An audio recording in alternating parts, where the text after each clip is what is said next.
UP STF को बड़ी कामयाबी मिली है। ये बड़ी खबर आपको बता दें, यूपी एसटीएफ को बड़ी कामयाबी मिली। मादक पदार्थ 3 तस्कर गिरफ्तार किए गए हैं। अभियुक्तों के पास से 5 किलो चरस बरामद हुई है, जिसकी कीमत लगभग 25 लाख रुपए बताई जा रही है। तो यूपी एसटीएफ को ये बड़ी सफलता के तौर पर देखा जा सकता है, जहां पर मादक पदार्थों की जो तस्करी हो रही थी, उसी में ये बड़ी सफलता यूपी एसटीएफ को मिली। 3 तस्करों को गिरफ्तार किया गया। 5 किलो चरस के बरामदगी भी इन तस्करों से हुई है। बताया जा रहा है कि लगभग 25 लाख रुपए इस मादक पदार्थ की कीमत है। तो बड़ी खबर आपको बता रहे हैं, यूपी एसटीएफ को बड़ी सफलता हाथ लगी है। अभियुक्तों के पास से 5 किलो चरस भी बरामद की गई है, लगभग 25 लाख रुपए जिसकी कीमत बताई जा रही है। लंबे समय से इस तरीके की तस्करी हो रही थी, जिसकी सूचना एसटीएफ को थी। एसटीएफ को ये सफलता हाथ लगी और यह भी माना जा रहा है कि इन तस्करों के पकड़ने के बाद इस चेन से जुड़े हुए तमाम और लोगों की भी गिरफ्तारी हो सकती है।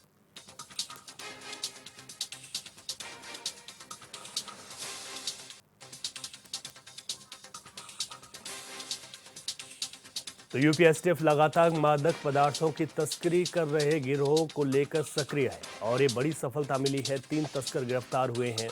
मादक पदार्थ के साथ 3 तस्कर गिरफ्तार हुए हैं। 5 किलो चरस बरामद हुई है, 25 लाख रुपए जिसकी कीमत है। लेकिन ये भी माना जा रहा है कि कुछ अन्य लोग भी इसमें शामिल हो सकते हैं। ये गिरोह किस तरीके से काम कर रहा था, कब से एक्टिव था और कहाँ कहाँ इसकी सप्लाई हो रही थी, इस पूरी चेन पर भी एसटीएफ की ओर से काम किया जा रहा है। लेकिन बड़ी कामयाबी ये है कि 3 तस्कर जो कि मादक पदार्थों की तस्करी कर रहे थे, एसटीएफ की गिरफ्त में। तो बड़ी खबर आपको बता रहे हैं, एसटीएफ को ये बड़ी सफलता मिली है, जहां पर 3 तस्करों को गिरफ्तार किया है और उनसे पूछताछ भी जारी है। ये जानने की कोशिश की जा रही है कि कहां कहां इन मादक पदार्थों की तस्करी होती थी और क्या और आरोपी भी इसमें संलिप्त हैं। इस पर भी पूरी तरीके से स्पेशल टास्क फोर्स छानबीन कर रही है। अधिक जानकारी लेते हैं, हमारे संवाददाता राशिद आरिफ फोन लाइन पर हमारे साथ हैं। राशिद, और क्या कुछ अपडेट आपके पास इस गिरफ्तारी के बाद? नहीं, देखिए रवि, आपको बता दें यूपी एसटीएफ को बड़ी कामयाबी मिली है। अंतर्राष्ट्रीय लेवल पे ये मादक पदार्थ की तस्करी करते थे। इनके 3 लोगों को एसटीएफ ने गिरफ्तार किया गया। बताया गया है कि 5 किलोग्राम अवैध इनके पास चरस बरामद की गई है, जिसकी 25 लाख रुपए की कीमत बताई जा रही है। एसटीएफ ने सभी आरोपियों को जो है गिरफ्तार कर लिया है और लिंक रोड, ठटेरिया, मानपुर रोड से जनपद कन्नौज गिरफ्तार किया गया और इनसे लगातार जो है पूछताछ कर रही है कि इनके गिरोह में कितने लोग हैं, कब से काम कर रहे हैं, कहाँ कहाँ सप्लाई कर चुके हैं, उत्तर प्रदेश में कहाँ कहाँ सप्लाई करते हैं। तो एसटीएफ पूरी अपनी जांच में लगी। जी रवि। और बिल्कुल जांच के बाद देखना होगा कि क्या कुछ और चीजें सामने निकल कर आती हैं। राशिद, बहुत शुक्रिया अपडेट्स के लिए।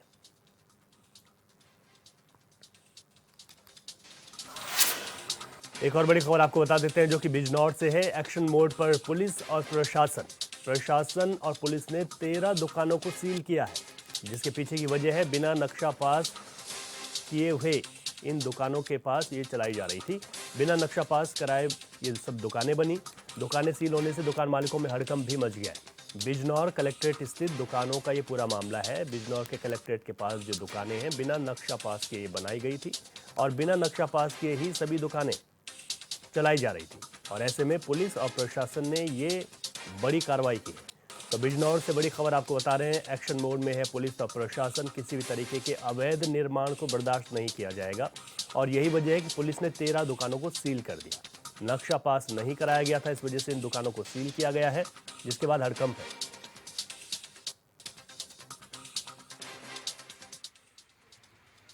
इसमें जो हमारे पूर्व अधिकारी थे, नियुक्त अधिकारी पूर्व एसडी, उन्होंने ये वक्त की संपत्ति और इसमें विनियमित क्षेत्र से इनको नोटिस जारी किए गए थे। इसकी जांच की गई तो इनसे पूछा गया था कि भाई आपके ने इसका मानचित्र प्रस्तुत करें दुकान का, अगर स्वीकार किया है। इनके जो संचालक हैं उनको ये नोटिस दिया गया। उनका जवाब आया कि हम इसमें जो है मालिक जो है ये वक्त की संपत्ति है और इसके मुतवल्ली जो है उनको पूछा जाए। तो इसके बाद उन्होंने पूर्व प्राधिकारी इसको 24 तारीख में सील करने के, जब संतुष्ट जवाब नहीं मिला, सील करने का। पहले इन्होंने जो मस्जिद की पल्ली तरफ 11 दुकानें थी, जो मस्जिद के पल्ली साइड में थी, उन्हें इन्होंने नोटिस दिया था एजीएम साहब ने कि इनका नक्शा दिखाओ। तो हमने इन्हें इसका जवाब दे दिया था कि जी ऐसे इसके मालिक वक्फ बोर्ड है, हम तो किराएदार, समझे जी। और हम किराएदार हैं इसमें, और इसमें जो है ये सन 86 में बनी हुई है, जब नशा पास नहीं हुआ था। दूसरा हमने इसमें ये कहा कि सन 95 में एक जियो आया था, उस जियो में ये लिखा हुआ है कि वक्फ बोर्ड, जब जियो पास हुआ था कि वक्फ बोर्ड स्वतंत्र है अपनी ज़मीन पर अपना, अगर किसी को आपत्ति नहीं है तो, यानी किसी दूसरे की ज़मीन पर नहीं, अपनी ज़मीन पर अगर वो कुछ अपना निर्माण या थोड़ा बहुत काम करना चाहता है तो वो कर सकता है।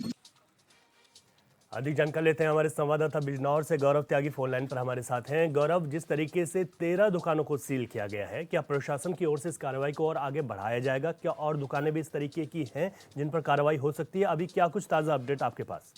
देखिए रवि, मैं आपको बता दूं, ये पूरा मामला जो है बिजनौर कलेक्ट्रेट के पास में ही लगे हुए ये दुकानें हैं और प्रशासन की ओर से पुलिस ने 13 दुकानों को यहाँ पर सील कर दिया गया है। देखिए रवि, जिस तरह से आपने देखा होगा प्रशासन की बड़ी कार्रवाई यहाँ पर देखने को मिली है और बीएनएवी क्षेत्र से यहाँ पर इनको जो दुकानदार हैं उनको भी नोटिस दिया गया था, मगर खाली नहीं की गई थी। उसी के बाद आज जो प्रशासन ने यहाँ पर जो है बिना नक्शा पास कराए दुकानों को सील कर दिया गया। 13 दुकानों पर यह सील लगा दी गई है और जिस तरह से जो उपजिलाधिकारी का कहना है कि इनको बेनामी क्षेत्र से इन्हें नोटिस जारी कर दिया गया था, मगर कोई भी खाली नहीं कर पा रहा था।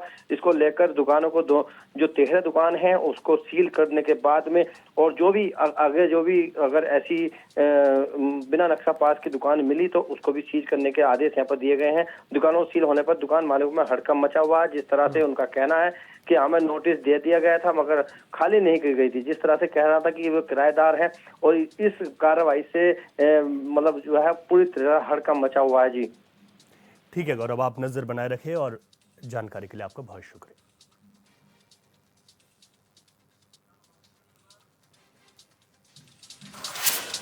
और एक और बड़ी खबर से आपको अपडेट करा देते हैं जो कि संभल से है। युवक ने डायल 112 के होमगार्ड से अभद्रता की है। तो ये अभद्रता से जुड़ा हुआ मामला है। शराब के नशे में धुत युवक ने होमगार्ड से मारपीट की और मारपीट जो की उसका वीडियो भी सोशल मीडिया पर वायरल हो गया है। आप अपनी टीवी स्क्रीन पर इस वीडियो को देख भी सकते हैं। मौके पर पहुंची पुलिस ने युवक को हिरासत में ले लिया। ये पूरा मामला राजपुरा थाना इलाके के मोलनपुर का है। राजपुरा थाना इलाके के मोलनपुर में एक शराब के नशे में धुत युवक ने 112 में तैनात होमगार्ड के साथ अभद्रता की और अभद्रता के साथ ही मारपीट भी की। वीडियो सामने आया है। अब इसमें पुलिस क्या कार्रवाई करेगी ये देखने वाली बात है, लेकिन पुलिस ने अभी फिलहाल युवक को हिरासत में ले लिया है। तो बड़ी खबर आपको बता रहे हैं, जहां पर 112 में तैनात होमगार्ड के साथ नशे में धुत युवक ने अभद्रता की। इस अभद्रता का वीडियो भी सोशल मीडिया पर वायरल है। इसके बाद पुलिस ने एक्शन लेते हुए नशे में धुत युवक को हिरासत में ले लिया है।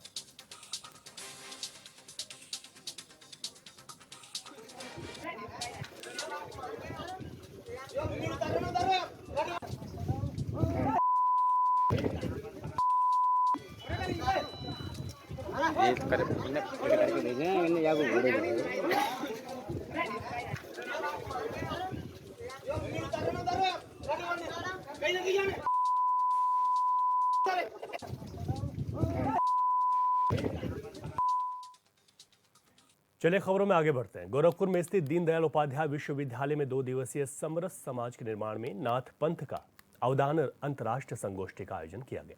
संगोष्ठी में मुख्यमंत्री योगी आदित्यनाथ ने बतौर मुख्य अतिथि शिरकत की। बता दें कि 2 दिवसीय आयोजित इस संगोष्ठी में देश विदेश के नाथ पंथ के कई बड़े विद्वान हिस्सा ले रहे हैं। संगोष्ठी में 6 तकनीकी सत्रों में कई उप विषयों जैसे नागपंथ का वैश्विक प्रदेय, नाथपंथीय साहित्य में सामाजिक समरसता, स्वतंत्रता आंदोलन में नाथपंथ का अवदान, नाथ सिद्ध परंपरा और साधना जैसे मुद्दों पर गहन मंथन और चर्चा की जाएगी। मुख्यमंत्री हैं जिनकी कामना हर व्यक्त करता है। विभिन्न आप सभी को हिंदी। आज हम लोग देखते हैं जब दुनिया के राजनयिक आते हैं, अब वे भी जब भारत के अंदर आते हैं तो पहले जब भारत का राजनयिक उनके साथ संवाद बनाता था तो अंग्रेजी या उनकी भाषा को माध्यम बनाना होता था। आज जब वे हमसे संवाद बनाने के लिए आते हैं तो वे स्वयं भी हिंदी को माध्यम बना करके हमसे संवाद बनाना चाहते हैं। यह एक नए भारत का दर्शन हम सबको कराता है। हिंदी दिवस के अवसर पर हम इस अंतर्राष्ट्रीय संगोष्ठी के साथ आज यहां पे जुड़ रहे हैं। भारत के संतों की परंपरा सदैव जोड़ने की रही है और संतों ने प्राचीन काल से ही, भारत की ऋषि परंपरा ने प्राचीन काल से ही इस समरसता के महत्व को, इस समता मूलक समाज के महत्व को सदैव महत्व दिया है।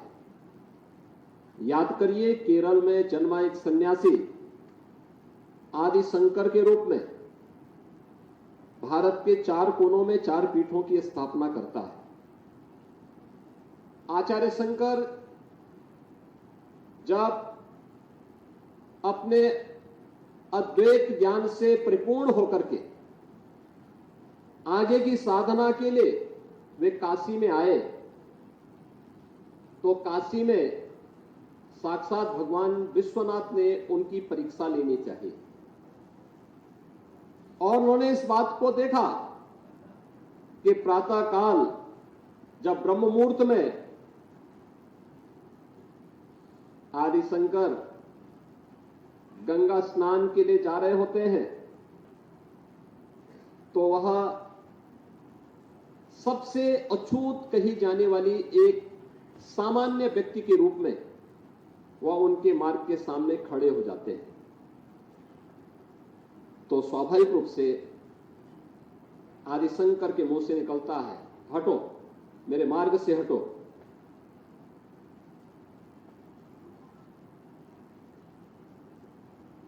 तो सामने से जो चंडाल होता है वह एक प्रश्न पूछता है कि आप तो अपने आप को अद्वैत ज्ञान के मर्मज्ञ मानते हैं, आप किसको हटाना चाहते हैं? आपका ज्ञान क्या इस भौतिक काया को देख रही है, इस भौतिक काया के अंदर बसे हुए ब्रह्म को देख रही है? अगर ब्रह्म सत्य है तो जो ब्रह्म आपके अंदर है वही मेरे अंदर भी है, और इस ब्रह्म सत्य को जान करके अगर आप इस ब्रह्म को ठुकरा रहे हैं तो इसका मतलब आपका ये ज्ञान सत्य नहीं है। तो उन्होंने, वही भौचक थे, एक चंडाल के मुंह से इस प्रकार की बात। उन्होंने कहा कि आप कौन हैं, मैं जानना चाहता हूं। उन्होंने कहा कि जिस ज्ञान व्यापी की साधना के लिए, दुर्भाग्य से वो ज्ञान व्यापी आज लोग उसको दूसरे शब्दों में मस्जिद कहते हैं, लेकिन वो ज्ञान व्यापी साक्षात विश्वनाथ ही है। जिस ज्ञान व्यापी की उपासना के लिए आप केरल से चल करके यहां आए हैं, मैं उसका साक्षात स्वरूप विश्वनाथ हूं। तो वह उनके सामने नतमस्तक होते हैं और उन्हें इस बात का पश्चाताप होता है कि नहीं, ये जो भौतिक अस्पृश्यता है यह न केवल साधना के मार्ग का सबसे बड़ी बाधा है, बल्कि राष्ट्रीय एकता और अखंडता की भी सबसे बड़ी बाधा है। और इस बड़ी बाधा को अगर हमारे समाज ने समझा होता तो देश कभी गुलाम नहीं होता, कभी गुलाम नहीं होता। भारत की संत परंपरा ने कभी भी इस बात को महत्व नहीं दिया। उन्होंने हमेशा समरस समाज पर जोर देने का प्रयास किया। दूसरे संत रामानंद जी के बारे में आप देखें, रामानंद जी ने भारत की उपासना विधि की एक विशिष्ट पद्धति को आगे बढ़ाया, लेकिन इस विशिष्ट पद्धति के साथ साथ उन्होंने कहीं छुआछूत और अस्पृश्यता को कभी महत्व नहीं दिया, कभी भी उसको महत्व नहीं दिया। उन्होंने भी इस पर जोर दिया, और वह जोर था उनका भी उस समय के समाज को जोड़ने के लिए। एक तरफ रविदास उनके शिष्य बनते हैं, दूसरी तरफ कबीरदास उनके शिष्य बनते हैं। एक लंबी परंपरा उस समाज से है जिसे आज भी समाज का एक तबका अछूत मानता है। हिंदी दिवस के मौके पर लखनऊ में सपा ने कार्यक्रम का आयोजन किया। कार्यक्रम में अखिलेश यादव ने सापित महायोद्धा कर्ण नामक पुस्तक का विमोचन किया। इस मौके पर अखिलेश ने सभी को हिंदी दिवस की बधाई दी है। उन्होंने कहा कि हिंदी से जुड़े हुए लोगों को मुझे सम्मानित करने का मौका मिला। हिंदी भाषा को बढ़ाने का काम जिस रूप में होना चाहिए था वो नहीं हो पाया। नेताजी से लेकर लोहिया जी ने हिंदी के लिए काम किया है और उस काम को हम आगे लेकर चलेंगे।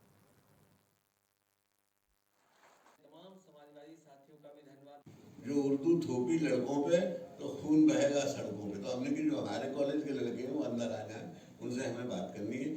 तो सभी आ गए, तो हमने कि पहले इसकी हिंदी कर लो।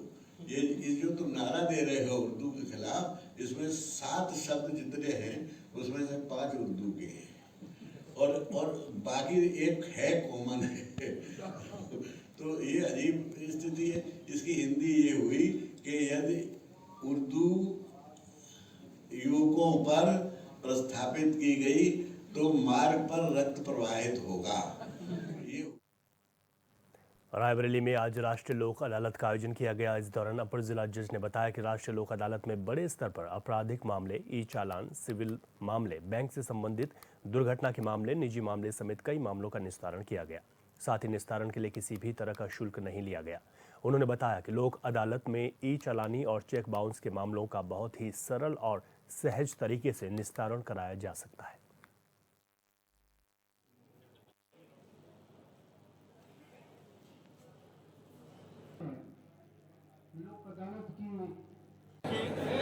आज राष्ट्रीय लोक अदालत 14 सितंबर 2024 और हमारी इस राष्ट्रीय लोक अदालत में सिविल और क्रिमिनल दोनों टाइप के केसेस का निष्पादन किया जाता है। क्रिमिनल में कंपाउंडेबल ऑफेंसेस होते हैं जिनका निस्तारण होता है। बाकी श्रम विभाग के जो मामले होते हैं, पारिवारिक होता है, मनी रिकवरी मैटर्स होता है, MACT यानी कि मोटर व्हीकल एक्ट चालानों से संबंधित मामले होते हैं, पब्लिक यूटिलिटी सर्विस जिसमें टेलीफोन और बिजली के मामले होते हैं। इन सभी किस्म के मामलों का निस्तारण यहाँ पर लोक अदालत में किया जाता है। उधर बिजनौर के हल्दौर थाना क्षेत्र में स्थित प्राथमिक स्कूल में गुलदार के घुसने से हड़कंप मच गया। स्कूल में मौजूद टीचरों ने किसी तरह क्लास का दरवाजा बंद कर अपनी जान बचाई।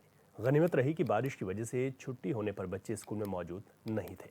वहीं गुलदार की दस्तक पर पहुंचे BSA ने स्कूल का निरीक्षण किया है।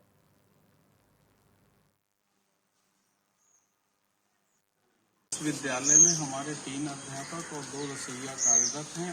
88 बच्चे यहाँ पर नामांकन हैं। मैंने वन विभाग से भी संपर्क किया था, तो उन्होंने भी रात में अपनी टीम भेजी थी। तो उन्होंने कहा कि ऐसे कोई चिन्ह मिले नहीं हैं कि यहाँ पर गुलदार आया था। फिर भी वो अपनी अभी टीम भेज रहे हैं यहाँ पर इस बात की जांच करने के लिए क्या ऐसा कोई यहाँ पे जानवर आया था या नहीं, और आया था तो क्यों आया था। और यहाँ पर मैंने उनसे कैमरा लगाने के लिए और जो भी एहतियात जंगली जानवरों से बचने के लिए हैं उसका भी अनुरोध किया है। तो ये जो आपका हाथ फ्रैक्चर हुआ इसमें क्या वजह रही इसकी?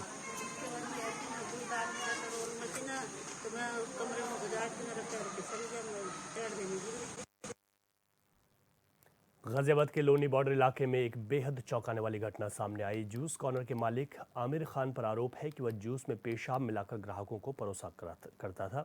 इस मामले में पूरे इलाके में हड़कंप मच गया। स्थानीय लोगों ने पुलिस को शिकायत की, जिसके बाद पुलिस ने तुरंत कार्रवाई करते हुए दुकानदार और उसके नाबालिग साथी को गिरफ्तार कर लिया है। घटना की जानकारी देते हुए ACP भास्कर वर्मा ने बताया कि पुलिस को जूस में पेशाब मिलाने की शिकायत प्राप्त हुई थी। जब पुलिस मौके पर पहुंची तो जांच के दौरान एक बड़ी बोतल बरामद की गई जिसमें कथित तौर पर पेशाब भरी हुई थी, जिसे जांच के लिए भेज दिया गया है। पुलिस ने इस मामले में FIR दर्ज कर ली है और आगे की जांच की जा रही है। क्षेत्र लोनी बॉर्डर के इंदिरापुरी चौकी क्षेत्र में जनता के द्वारा सूचना दी गई कि एक दुकान खुशी जूस कॉर्नर के संचालकों द्वारा जूस में मानव मूत्र मिलाया जाता है। पुलिस द्वारा इस सूचना पर तत्काल मौके पर पहुंचकर छानबीन की गई तो दुकान से एक कैन से करीब 1 लीटर मानव मूत्र प्राप्त हुआ है। दुकानदारों से पूछने पर उनके द्वारा कोई संतोषजनक जवाब नहीं दिया गया है। पुलिस द्वारा तत्काल आमिर सनाफ साबिर खान तथा उसके एक बाल अपचारी साथी को गिरफ्तार कर लिया गया है। अभियोग पंजीकृत कर लिया गया है तथा अन्य विधिक कार्रवाई की जा रही है। फर्रुखाबाद के थाना नवाबगंज क्षेत्र में सड़क के किनारे पानी से भरे गड्ढे में एक नवजात बच्ची का शव तैरता मिला, जिसे देख वहां लोगों की भीड़ जमा हो गई। इस दौरान लोगों ने मामले की सूचना पुलिस को दी, जिसके बाद मौके पर पहुंची पुलिस ने शव को कब्जे में लेकर पोस्टमार्टम के लिए भेज दिया है।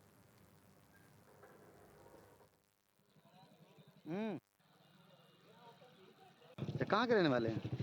कड़ीली नवाबगंज। क्या आपने देखा, आप यहाँ आए? हमने जी देखो बच्चा पढ़ो तो हम जब उधर से आ रहे थे खेत की तरफ से। पुलिस को सूचना दी कोई? पुलिस को सूचना दी थी, 112 नंबर पर दी थी, दरोगा जी को भी दी थी। क्या पुलिस मौके पर पहुंची? हाँ, मौका पहुंची। झांसी के मोठ तहसील क्षेत्र में पिछले दिन हुई बारिश से मोठ कस्बे में पानी भर गया। जलभराव की वजह से लोगों को भोजन की समस्या झेलनी पड़ रही है। इसे देखते हुए मोठ तहसील प्रशासन और नगर पंचायत ने प्रभावित लोगों को फूड पैकेज वितरित किए हैं।